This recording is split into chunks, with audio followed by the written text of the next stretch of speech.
Good morning, boys and girls. Happy Monday. We are still going to be talking about main topic and key details this week. Remember, we look for main topic and key details when we are reading nonfiction. Nonfiction is informational text. It's true, real information about a real person, real place, or real thing. This week, we're talking about penguins. Remember that the main topic is what the story or the book is mostly about. It is usually identified in just a few words. Here's a hint for you. Most of the time, really almost all the time, main topic is found right here by looking at the title. The title is going to tell me what the whole book is going to be about. Key details are the facts that support the main topic, which is mostly what the text is about. There are usually 2 or more key details in each of our books that support our main topic. So for example, this title says March of the Penguins. I know that this entire book is going to teach me and give me information about the March of the Penguins. So I know that there are going to be key details or key facts in this book that support this topic. I want you to be thinking about the topic and the key details as I read this book aloud to you. And then we're going to work together to fill out this graphic organizer here. In my box, I'm going to list the main topic, and then I'm going to list 3 key facts or details from the book that support our main topic. This book is The March of the Penguins.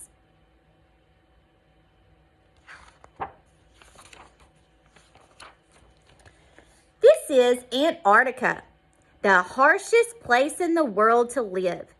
The average temperature is 40 degrees below zero, and that's in the summertime.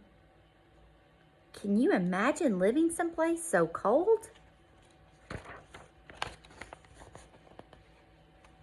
Very few animals call Antarctica home. That's good news for emperor penguins. When they come out on land, they have the place almost to themselves. It is March. Here in the southern hemisphere, summer is over and winter is about to begin. The penguins have been feeding in the ocean for 3 months. Now their bellies are full, so they bound out of the sea to go. Take a look at the picture, boys and girls. Look at this long line of penguins on a very long walk. Look at that picture again and all of those penguins that are marching in line. They must walk day and night, sometimes for more than a week. They are on their way to their nesting ground 100 miles away. When they get tired of walking, they give their feet a rest and slide on their bellies instead.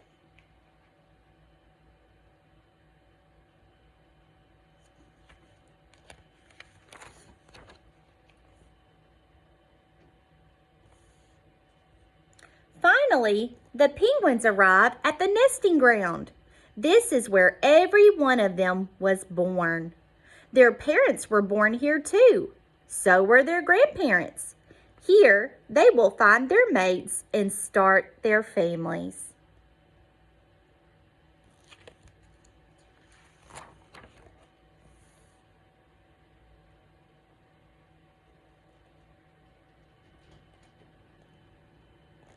Soon winter descends with high winds and freezing temperatures. The sun has set and will not rise until spring. The penguins huddle together against the cold, waiting.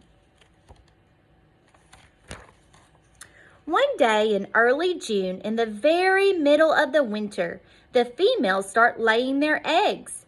As soon as the eggs are laid, the mothers must return to the sea to eat. But before they leave, each mother carefully passes her egg to its father. It's a very delicate process.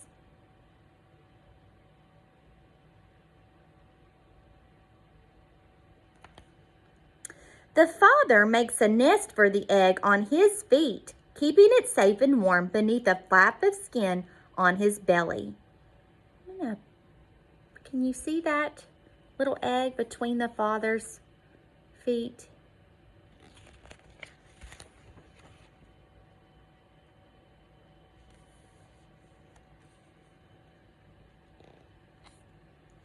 While the fathers care for the eggs, the exhausted mothers march.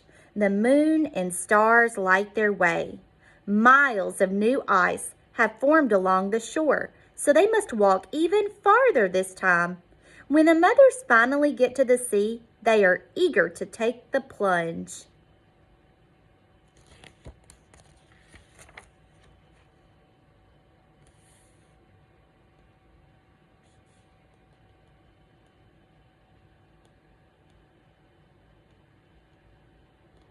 Water is the penguin's true home. They can hold their breath for over 15 minutes and dive to a depth of over 1,700 feet to feed on fish, krill, and squid. Finally, winter begins its slow retreat. Light returns to the South Pole. It is time for the eggs to hatch.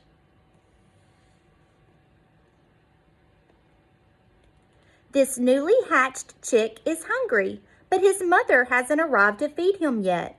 The father penguin coughs up a milky liquid. Even though he hasn't eaten in over 100 days, he has kept this tiny meal in a small crease in his throat, just for his baby. Then the mothers return full of food for themselves and their babies. The hungry fathers give the babies to their mothers and set off for the sea. Like the sunlight, the chicks grow stronger every day. First, they perch on their mother's feet. Then, it is time to take their first steps.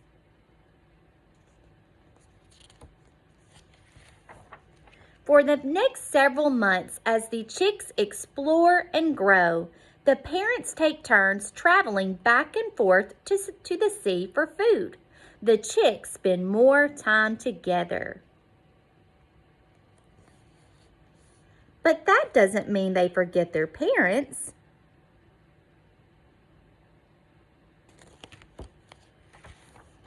It is now December, the middle of summer, and the chicks are almost grown. They are ready to leave the place where they were born.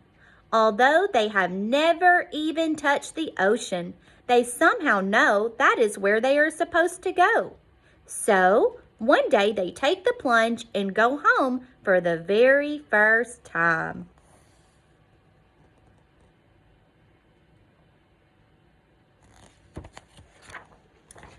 For 4 years, the chicks will live at sea. But as the warm days begin to cool at the end of their 5th year, they will know that their time has come. They will bound out of the water, they will march, and they will spend the winter huddled together. Bringing new life to Antarctica. The end. I hope that you enjoyed learning more about the March of the Penguins.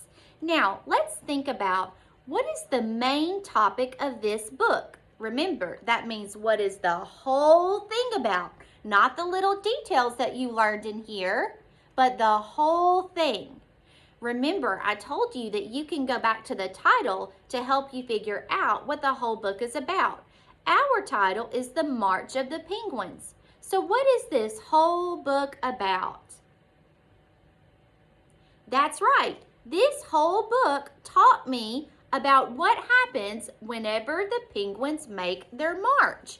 So that's what I'm going to write down in my box.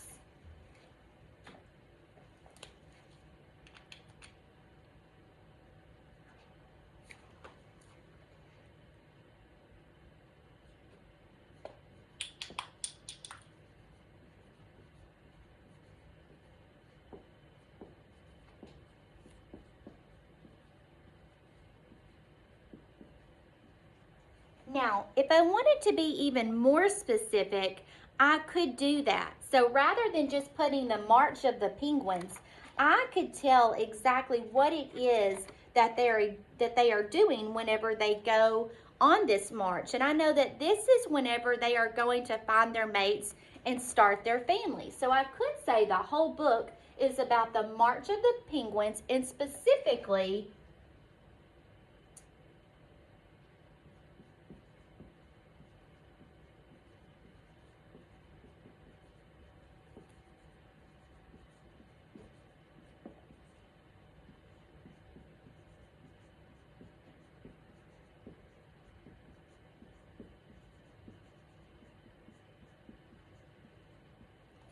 So take a look at what I've done here.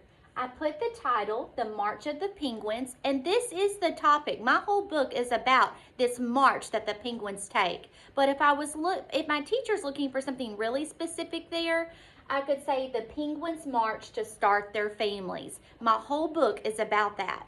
Now what I'm going to want to do is look back through my book and find 3 facts or three key details that support my topic. So I'm going to look through here just like I would want you to do if you were sitting in your classroom or at home with your book. So I'm going to find 3 key details that support this topic.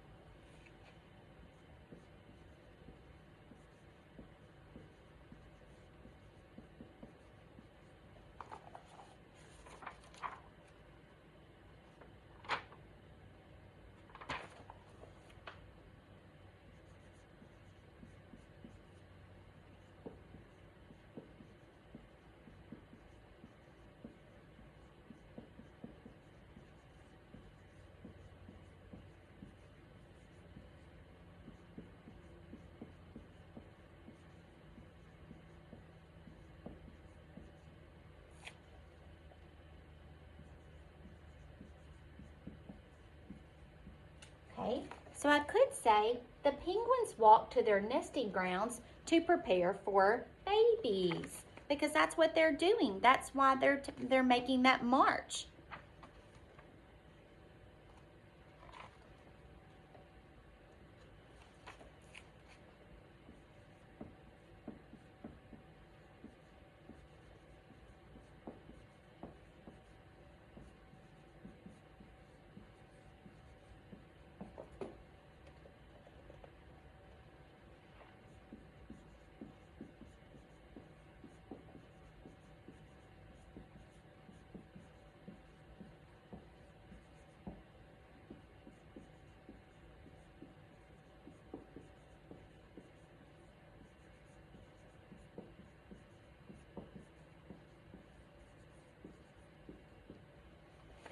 As mothers or after mothers lay eggs, they return to the sea. The fathers watch the eggs. So this again is supporting this idea that penguins march to start their families.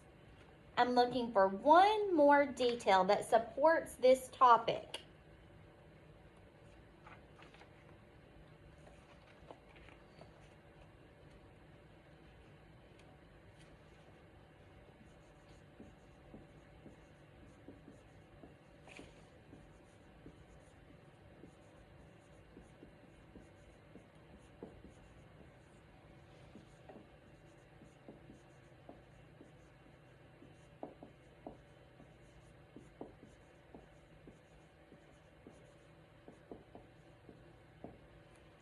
When the eggs hatch, the fathers feed the babies. This is another detail that supports the topic that the penguins march to start their families. So this book, The March of the Penguins, is about the penguins march each year to start their families. Here are 3 key details from the book that support this topic. The penguins walk to their nesting grounds to prepare for babies. After mothers lay their eggs, they return to the sea, and the fathers watch the eggs. And last, when the eggs hatch, the fathers feed the babies. Now, your key details may look different from mine, and that's okay. your topic is not going to look different from mine. It's going to sound very similar or almost the same as my topic because there's only one thing that we can say that this book is about. The key details that we find can be slightly different, okay? This book, The March of the Penguins, is informational, it's nonfiction, and today we worked on finding the main topic and the key details. See you guys later.